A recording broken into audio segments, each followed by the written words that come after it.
Halo semuanya, aku seneng banget di kesempatan ini aku bisa bikin konten review buku lagi setelah sekian lama aku sempat absen karena berbagai kesibukan lain. Jadi beberapa waktu lalu aku dikirimin novel sama penerbit Spring yang menurut aku judulnya itu cukup eye-catchy dan bikin kita bertanya-tanya, ini novel sebenarnya ceritanya tentang apa ya? Ini bukunya judulnya Air Susu Ibu.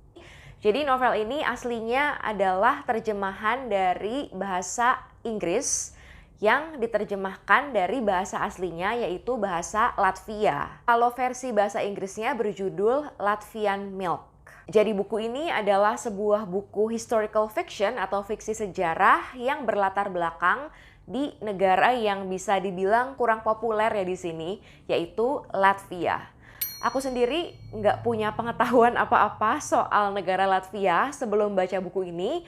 Kayaknya yang aku tahu Latvia itu adalah salah satu negara di Eropa Timur, kayaknya deket-deket Rusia. And I think that's it. That's the only thing I know about the country.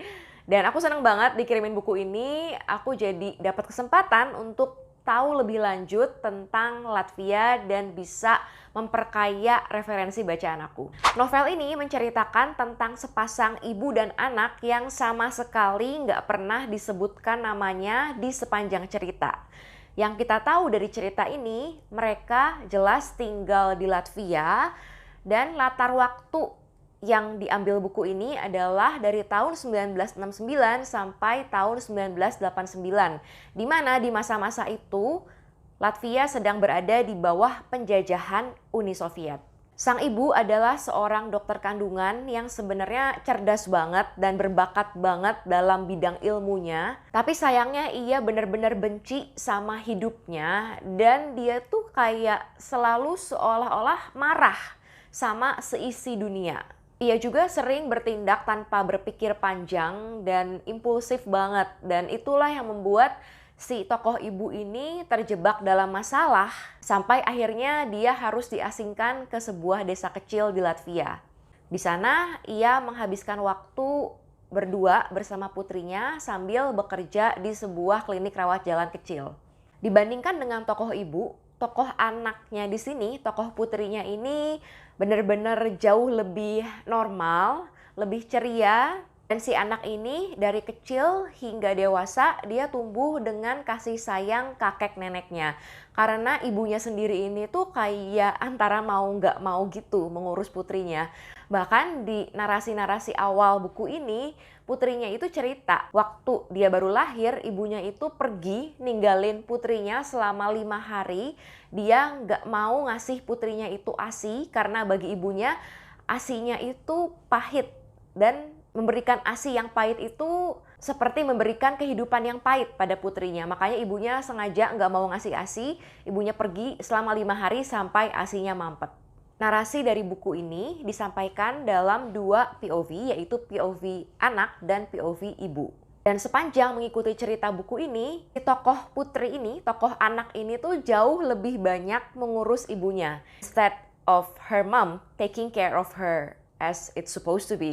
Kesan pertama aku waktu baca buku ini adalah, ya ampun, buku ini tuh bener-bener suram banget. Apalagi kalau kita baca POV sang ibu. Dia tuh udah kayak seseorang yang sama sekali nggak bisa merasakan kebahagiaan hidup. Padahal dipikir-pikir, ibu ini tuh sangat luar biasa hidupnya menurut aku. Dia seorang dokter kandungan yang pinter banget. Klinik rawat jalan tempat dia kerja pun ramai didatangin pasien karena pasien-pasien itu senang berobat ke tokoh ibu ini. Dan selain itu, ibu ini juga dikaruniai seorang putri yang sayang sama ibunya, mau take care ibunya saat ibunya ini sakit akibat tindakannya sendiri. Untungnya karena novel ini diceritakan dari 2 POV tadi, kalau aku lagi capek banget baca POV ibu yang suram itu, nggak lama narasinya diselingi dengan POV dari sang anak yang lebih ceria dan lebih normal. Terus kesan selanjutnya, buku ini bikin aku penasaran sama sejarahnya Latvia dan Uni Soviet. Jadi yang aku tahu memang Uni Soviet itu adalah sebuah negara perserikatan gitu, pokoknya satu negara yang terdiri dari banyak negara seperti Rusia, terus ada Yugoslavia, dan kalau nggak salah bubar di tahun 1990-an. Jadi setelah baca buku ini, aku googling juga dan aku menemukan fakta kalau Latvia itu sebenarnya pernah merdeka di tahun 1918. Jadi sebelumnya Latvia itu dijajah oleh Rusia dan setelah merdeka mereka baru mencicipi kebebasan itu selama beberapa tahun sampai akhirnya di tahun 1940-an waktu Perang Dunia Kedua, Latvia ini jatuh ke tangan Nazi. Terus setelah itu mereka jatuh ke tangan Uni Soviet.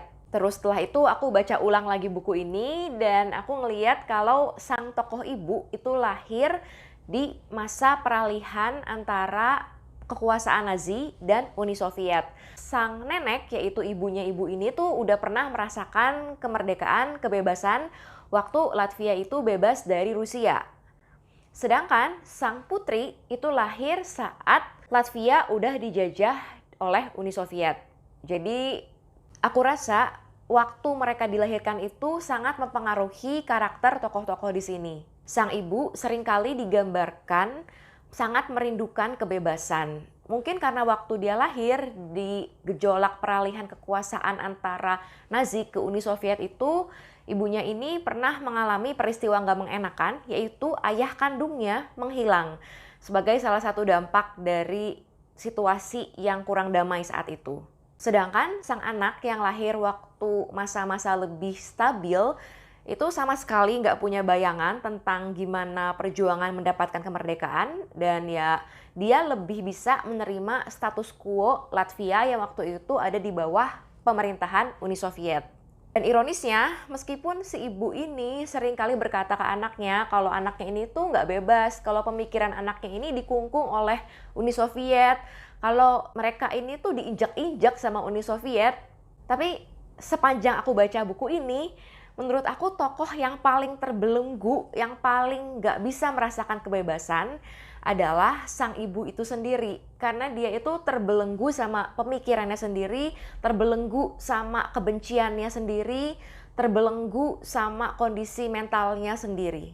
Hal menarik lain yang aku temukan di buku ini adalah unsur patriarki di Latvia di masa-masa itu yang cukup kental. Aku cukup kaget juga sih karena kan ini sebenarnya ceritanya belum lama-lama banget ya, masih setelah Perang Dunia Kedua, masih tahun 1969, 1989, itu kan udah cukup modern ya harusnya di negara-negara barat sana. Tapi ternyata unsur patriarki itu masih kental banget terasa di Latvia.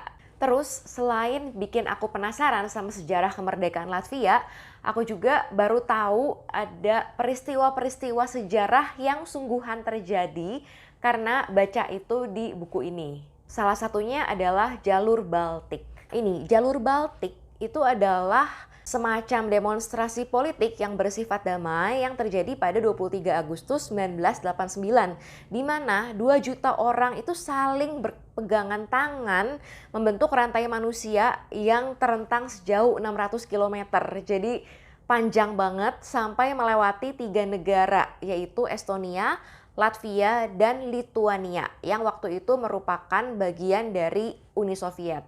Peristiwa sejarah lain yang disebutkan di buku ini adalah runtuhnya tembok Berlin. Dan aku tuh agak bingung juga waktu baca bagian-bagian akhir tentang runtuhnya tembok Berlin. Karena aku dulu waktu SD pernah belajar sih kalau tahun 1989 itu ada kejadian runtuhnya tembok Berlin yang memisahkan Berlin Barat dan Berlin Timur. Tapi waktu itu aku nggak ngerti apa hubungannya peristiwa itu sama Uni Soviet dan apa hubungannya sama Latvia.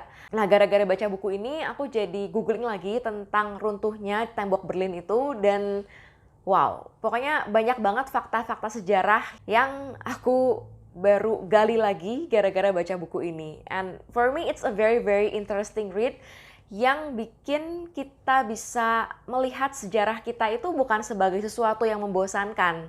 Justru seru dan kita bisa diingatkan untuk belajar dari sejarah-sejarah yang pernah terjadi di dunia ini. Jadi kalau kalian suka baca buku-buku fiksi sejarah, suka baca buku tentang perempuan, dan lagi mencari bacaan yang realistis, jadi bukan bacaan yang manis-manis, I highly recommend this book. Kalau kalian suka konten review buku kayak gini, kalian bisa intip video-video review aku bulan-bulan sebelumnya di sini dan di sini. See you there. Bye-bye.